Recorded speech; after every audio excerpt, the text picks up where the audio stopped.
Everyone, it's Katie Crysdale here from Lakeview Aquatic Consultants. Welcome back, or welcome if you are new here. Thank you so much for joining me today. February has been a hot mess express, let me tell you. So, quickly to catch you up before we talk about the newsletter. February 4th, we had a newsletter, no problem. February 11th, we were taking the week off because I had commitments, no problem. Should have been back February 18th, ended up publishing on the 19th. And it's just been one thing after the other this month, both planned and unplanned. And so I really do appreciate your patience because I had been pretty good on YouTube for 5, 6 months, getting the newsletters out, getting the travel content out, getting the lifeguard content out. And it has just been, there have been some structural issues this month. You failed to the level of your planning and the level of your resources. And yeah, I'll just leave it at that. So we are here today to talk about the February 19th newsletter. I am fully aware that we are almost to the next week's newsletter, but we have to get back on the saddle. We have to keep going again. So we are going to talk about the February 19th newsletter. If you haven't been here before, essentially each week, I don't read the newsletter from start to finish, but I do talk about the newsletter. I give some more context as to why I shared what I shared, what news articles I think are interesting, why these articles are important. And this all stems out of the fact that here in Canada, Bill C-18, a number of years ago, prevents us from resharing news from any publication on Facebook. Although I did see a rumor on the internet a couple of weeks ago that there was a preliminary meeting between Prime Minister Mark Carney's government and Meta, i.e. Facebook. So fingers crossed we can get it together and get some news back on Facebook. I love writing the newsletter, but it's also important as Canadians that we have the opportunity to see what other people are posting on Meta, Facebook. And yeah, I know not everyone's on Facebook or Meta these days, and the comment section on Facebook Meta can be a lot, but it is a platform. We have like almost 1,100 followers on Facebook, so it would be great to get that back. In any case, let me pull up the newsletter so we can talk about it, share about it. It is linked in the description box down below. And please do consider subscribing so you can get a newsletter each and every week. My goal is always to get it out on Wednesdays. Sometimes it's out Wednesday nights. Sometimes it's out Thursday morning. I know I can do better with that. I know I can do better with the video content so it doesn't look like a hostage video, but we'll get there when we get there. So I thank you for being here while we're still in the beta testing, beta quality, so to speak.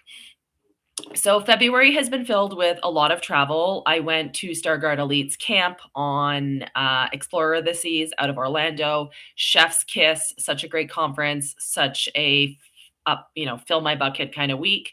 There will be a vlog coming about that at some point. Don't know when. Life has been super busy. Then was home for a few days. Then I just came back from San Antonio, Texas, where I was invited to present at the Southwest Pool and Spa Show. If you are new to the aquatics industry or new to the service, construction, residential side of things, there are a number of conferences available to that side of the industry. And those of you who come from the lifeguard, swim instructor, pool manager side of things may not be as familiar with these other shows. I talk about this show in this week's newsletter. I get a lot of value going to these different shows. It has always been on my radar to go to these different shows. I'm thinking next year I may go to the NESPA show, the Northeast Pool and Spa show in Atlantic City, because there is going to be a CPO instructor school. It's in January when I already have to go to the East Coast for the AIMS conference in Florida, the Starguard conference in Florida.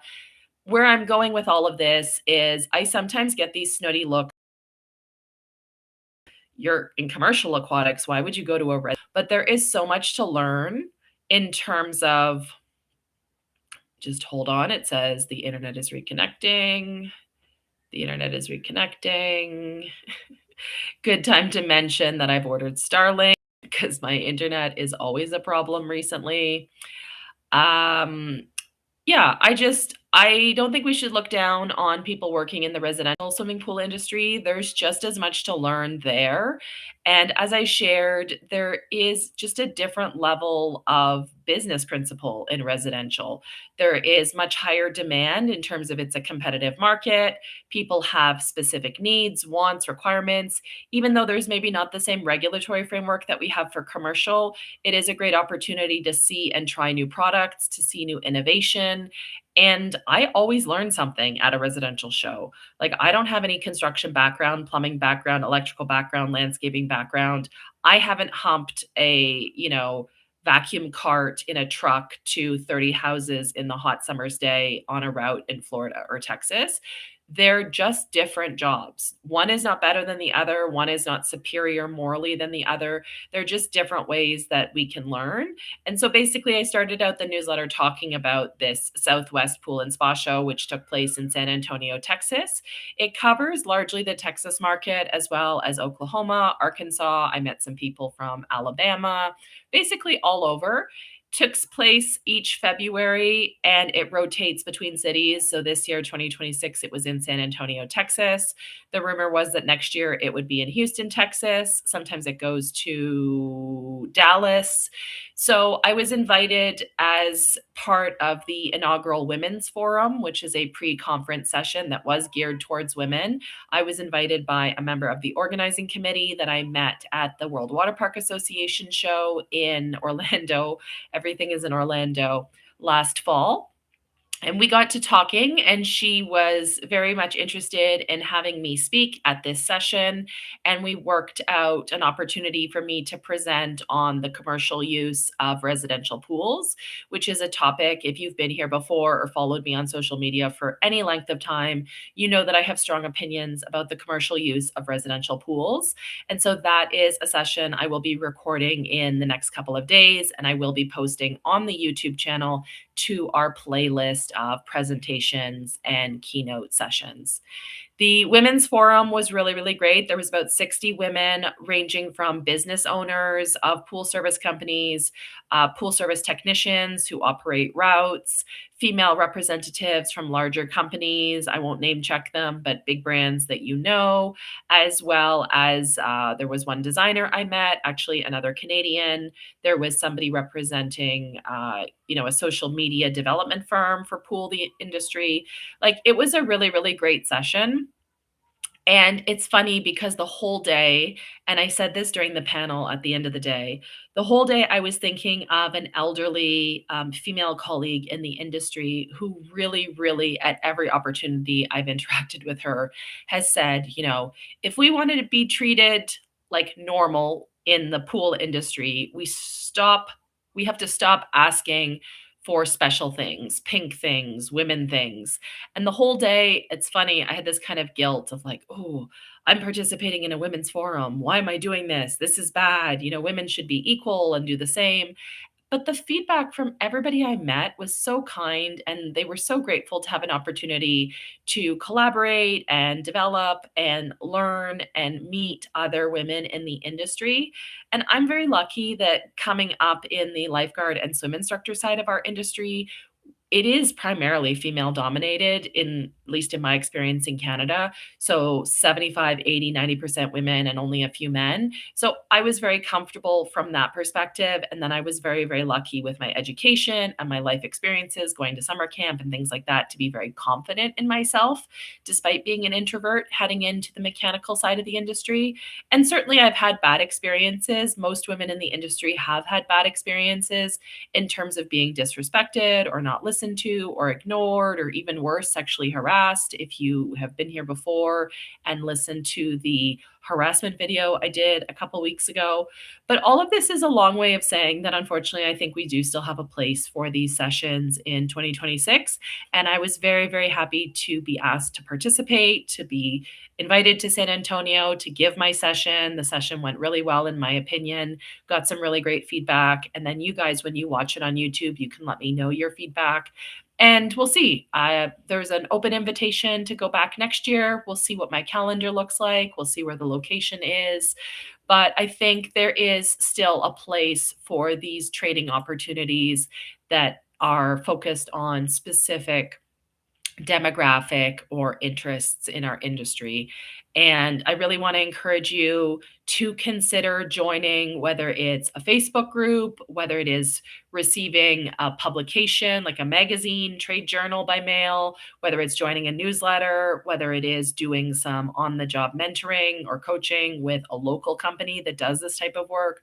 Pools are pools, whether they're big or small, new or old, whether they're in Kentucky, Arkansas, Canada, Florida, right? There's so much we can learn. And as I share further on in Instagram, I linked to an Instagram post where I shared a bunch of my findings, like different products that I saw that were really interesting, unique.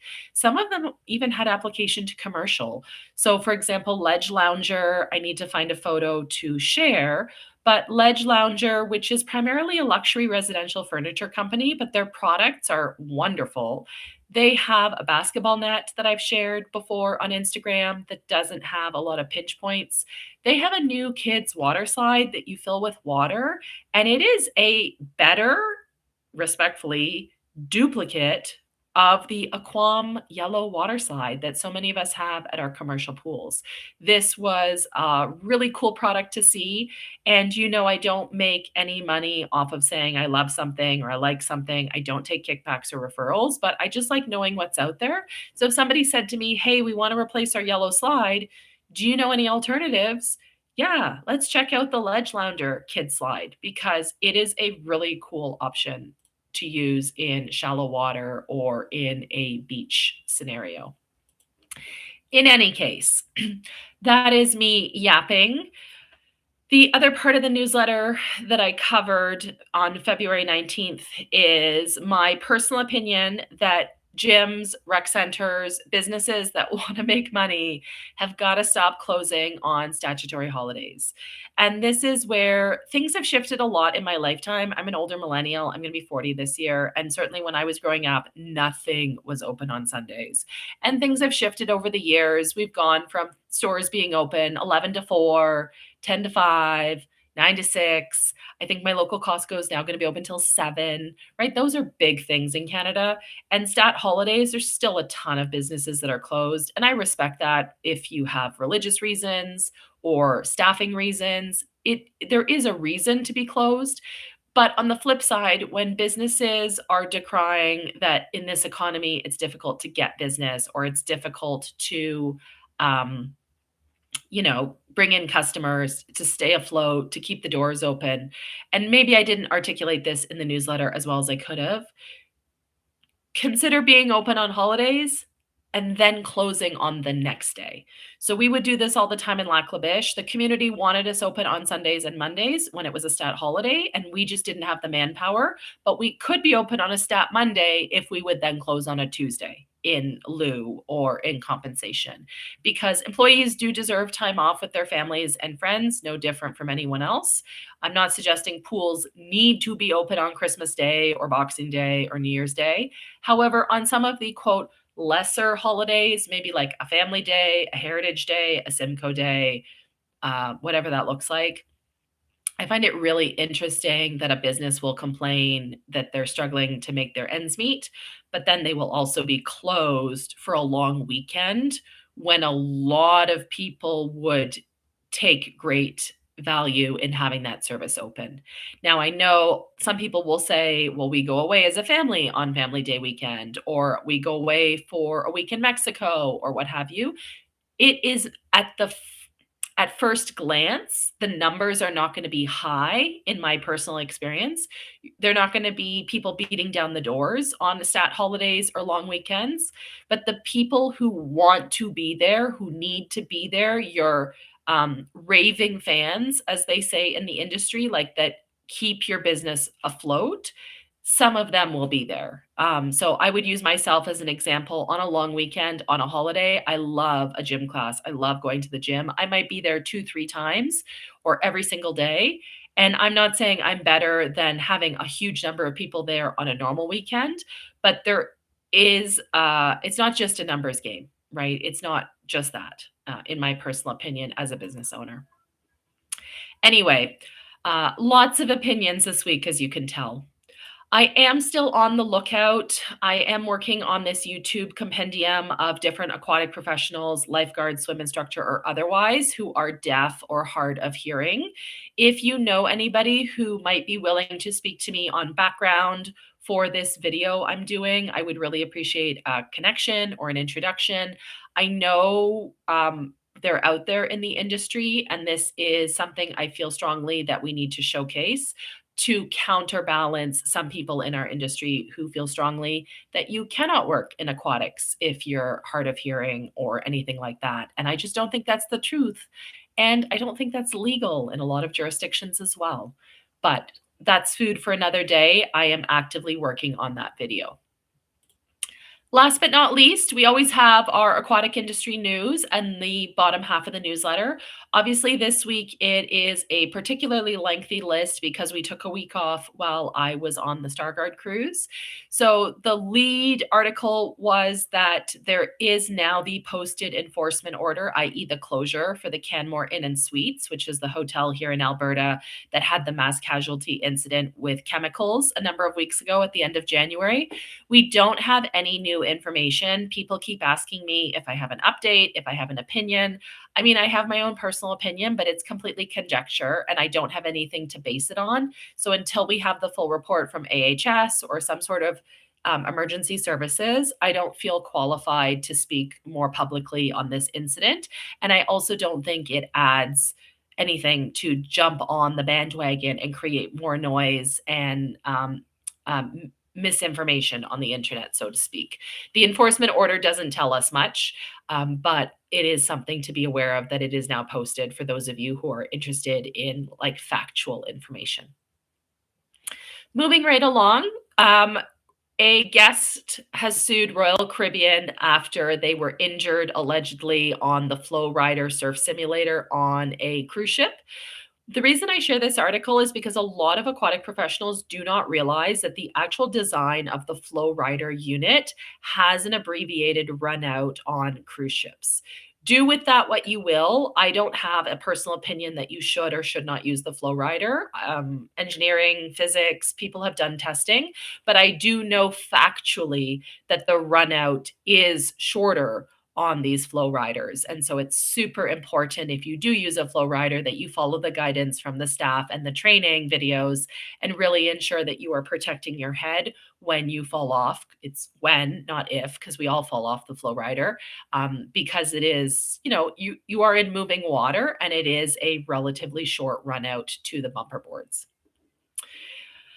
I shared a terrible story where it's alleged that a bunch of kids were left unattended, with the youngest one drowning at a private members club where one of the parents left to go order food, allegedly. This was a unique one. Somebody is suing after the lane rope or the lane reel snapped and caused injury, right? How many times have you seen a lane rope or a lane line snap? I shared that Altea Active, which is a premium fitness experience out of Winnipeg, Manitoba, with locations in Toronto. They are in Liberty Village. They are in Ottawa, Ontario.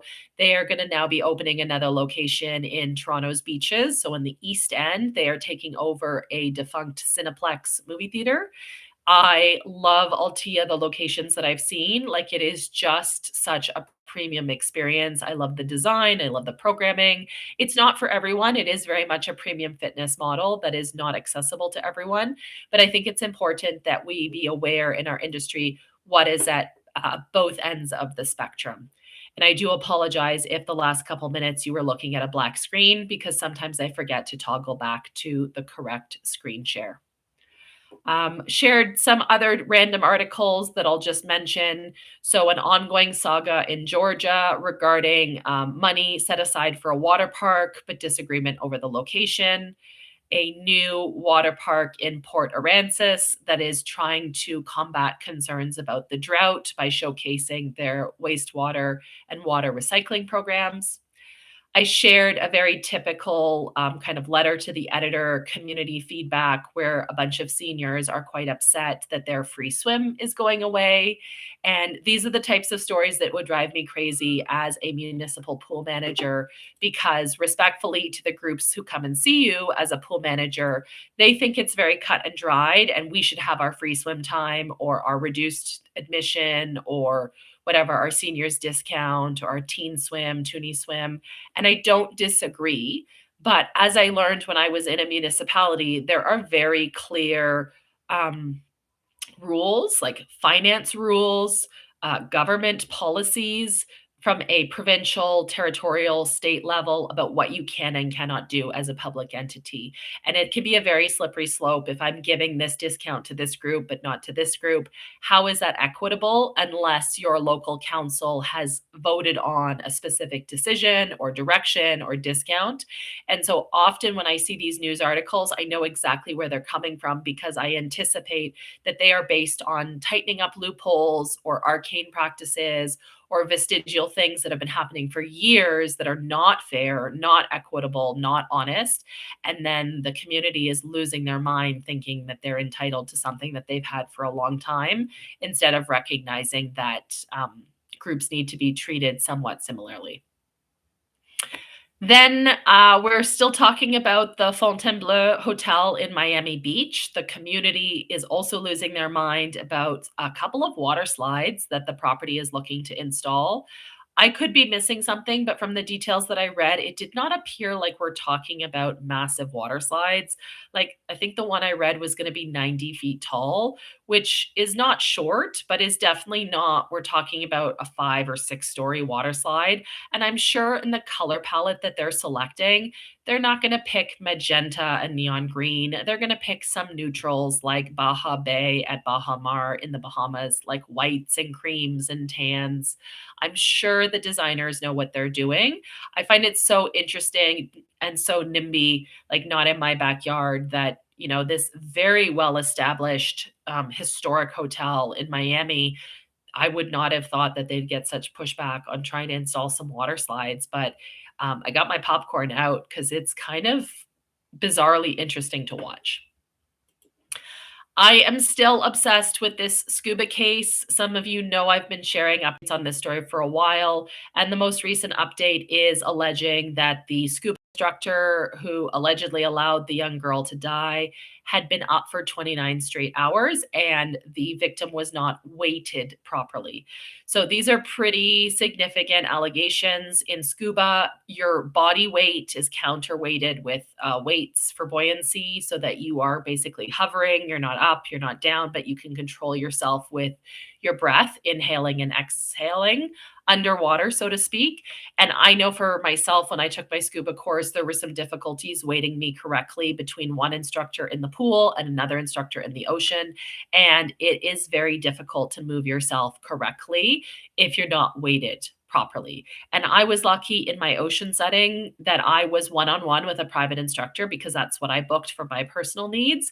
I can't imagine if I was in a group setting and I wasn't one on one and able to communicate with my instructor what that would be like if I couldn't control my lift and descent. So, just a horrible case that I want to keep following because for me, the precedent with this in aquatics in general is I came up in a time when we all did clopens, we all did closes, we all did opens, we were good little workers, we wanted extra hours. And when I think back now to the workplace liability of the employer scheduling us without breaks, not being aware or not, excuse me, not acknowledging the risk that we created as lifeguards being tired on stand. I see that a lot now in, heavy industry and union environments. They're quite strict about travel time to the site, time on the job. And I don't think in aquatics we've had that reckoning yet, as we should, that work hours do lead to decreased competency. If you're tired, you're not as alert. Shared a couple of drowning stories. Every week there's hundreds of drowning stories, and I really try to only pull out the quote respectfully interesting ones. This one was a 2 and 3-year-old who snuck out while the mother and the grandfather were asleep. This is no tea or shade to the family. This is just the reality that kids are curious, pools are exciting, and if you don't teach kids that they sink in pools, if they think they can swim with their puddle jumper, or they've always been with an adult who's lifted them up and out, it doesn't surprise me when we see these unfortunate, tragic incidents again and again and again. Another story I shared this week, which was super interesting but depressing, was a situation in Sicily, Italy, not Italy, but near Italy. It's an island associated with illegal wastewater dumping from swimming pools. It's rare to see an actual article about this, but this is something that I have heard from my CPO class students all the time. People who are dumping out their water in the roadways, in the grass, on the hill. Pool water has a lot of different chemicals. Yes, some of them are naturally occurring in the world that we live in, but not in the concentrations that we use in the swimming pool. So at the end of the summer season, or when you are draining your pool, there does need to be an effort made to neutralize the chemicals. And if you want to reuse the water, you can definitely do so, but where are you disposing of it? Not necessarily dumping it into the grass, leaking into the water table, going into the river nearby with fish and other animal aquaculture. Last couple of articles here. I shared a black invitational swim. Um, sorry, Monday brain. Black invitational swim meet that's very successful. I talked about how the new mayor of New York, no, the new mayor of New York, Mamdani, he did a spot recently showcasing that they've now started hiring for lifeguards in New York City for the summer. Shared an update on the San Jose drowning that I discussed a few years ago. So you might recall I have a video on YouTube pertaining to two different daycare drowning fatalities. One took place in Northern Ontario where a child fell into a very poorly winterized pool. It was basically covered with a tarp, and they fell through and got hypothermia and drowned. And then this case in San Jose, California, it was a home based daycare where allegedly the fence was either propped open or there was a garden hose that prevented the fence from latching. And this is in addition to the case that happened this summer in, was it Brooklyn or Harlem, New York? There was a at-home daycare that was being run out of a home with a backyard pool. And so the development in San Jose is that there was a claim about a mental health petition that has been denied. So I assume we're going to see this go forward to trial. And I never want to see these trials take place. It breaks my heart as much as the next person, but I'll be interested to hear the discovery in the trial, more details about what exactly happened. Several times I have shared drownings in industrial settings, and there was one I came across recently via some news I read that was basically an oil-based drowning, which was really, really horrible, but something I think we do need to be talking about, that there are still in many applications, industrial or otherwise, workplace drowning fatalities that could have been prevented through education or water safety devices. Also shared an article regarding a mother who's suing Airbnb regarding a child's near drowning at an Ocala, Florida rental. This was very timely because I was finalizing my presentation last week when this article came out, maybe 2 weeks ago.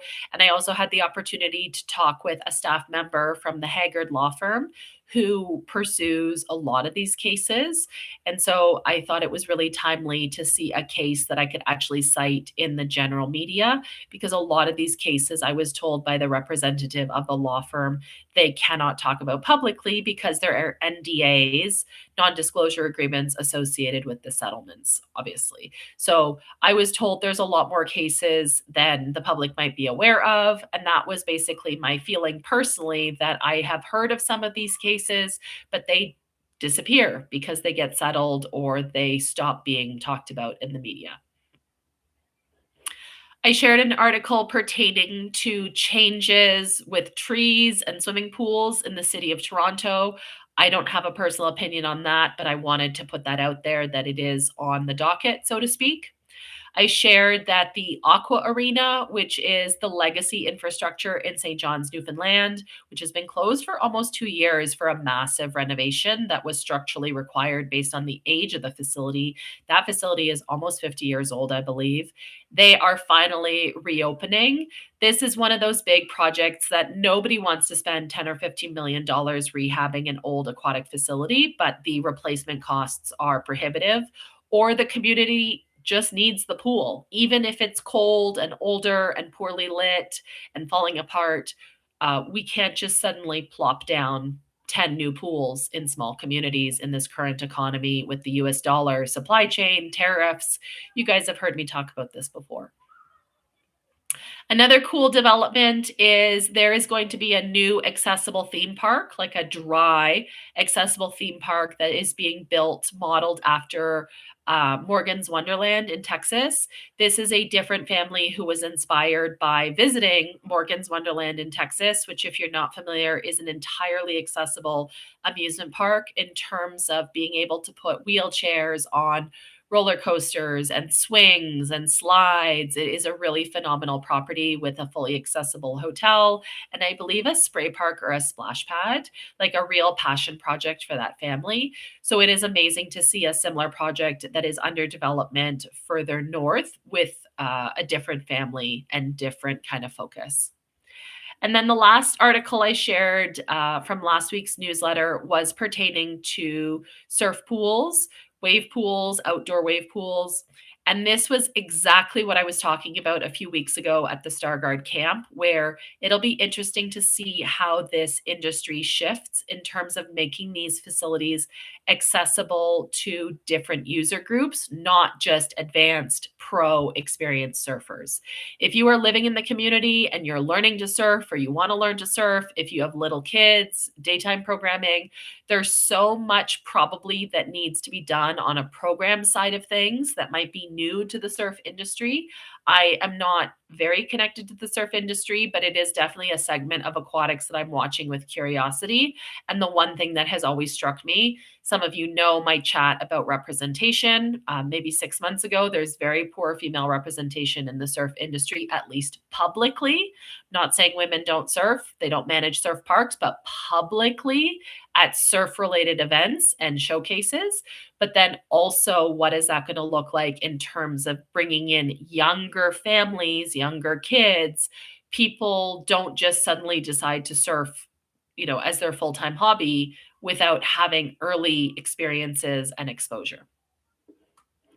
So that is it for this week. Thank you so much for sticking through it with me. The last month has been crazy, crazy, crazy in a good and bad way sometimes.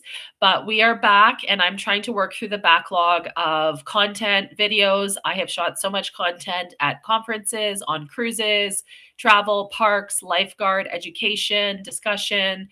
It is in queue.